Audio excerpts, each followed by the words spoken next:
sleep.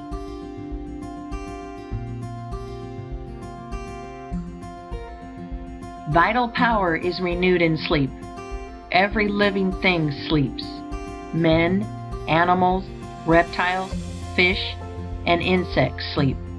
And even plants have regular periods of slumber.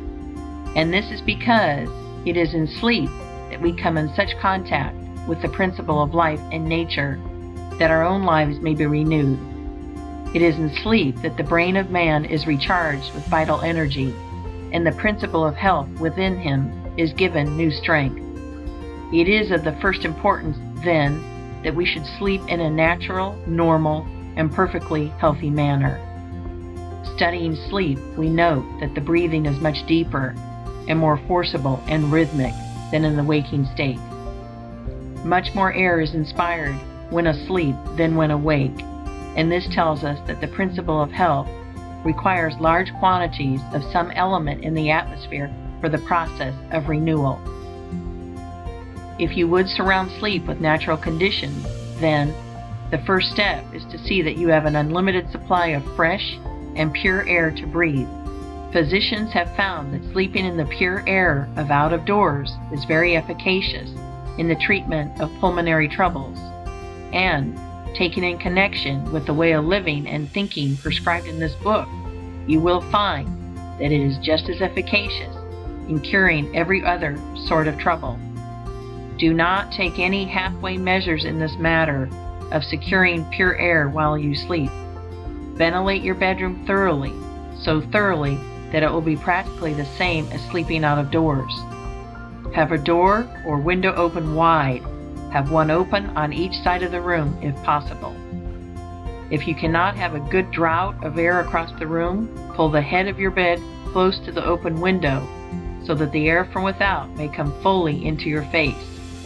No matter how cold or unpleasant the weather, have a window open and open wide and try to get a circulation of pure air through the room. Pile on the bedclothes if necessary to keep you warm, but have an unlimited supply of fresh air from out of doors. This is the first great requisite for healthy sleep. The brain and nerve centers cannot be thoroughly vitalized if you sleep in dead or stagnant air.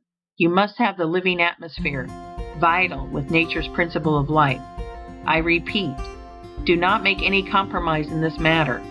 Ventilate your sleeping room completely and see that there is a circulation of outdoor air through it while you sleep. You are not sleeping in a perfectly healthy way if you shut the doors and windows of your sleeping room, whether in winter or summer. Have fresh air. If you are where there is no fresh air, move. If your bedroom cannot be ventilated, get into another house. Next in importance is the mental attitude in which you go to sleep. It is well to sleep intelligently, purposefully, knowing what you do it for. Lie down thinking that sleep is an infallible vitalizer, and go to sleep with a confident faith that your strength is to be renewed, that you will awake full of vitality and health. Put purpose into your sleep as you do into your eating. Give the matter your attention for a few minutes as you go to rest. Do not seek your couch with a discouraged or depressed feeling. Go there joyously to be made whole. Do not forget the exercise of gratitude in going to sleep. Before you close your eyes, give thanks to God for having shown you the way to perfect health, and go to sleep with this grateful thought uppermost in your mind. A bedtime prayer of thanksgiving is a mighty good thing.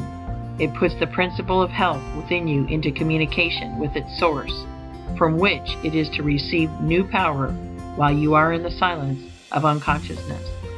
You may see that the requirements for perfectly healthy sleep are not difficult. First, to see that you breathe pure air from out of doors while you sleep, and second, to put the within into touch with the living substance by a few minutes of grateful meditation as you go to bed. Observe these requirements. Go to sleep in a thankful and confident frame of mind, and all will be well. If you have insomnia, do not let it worry you.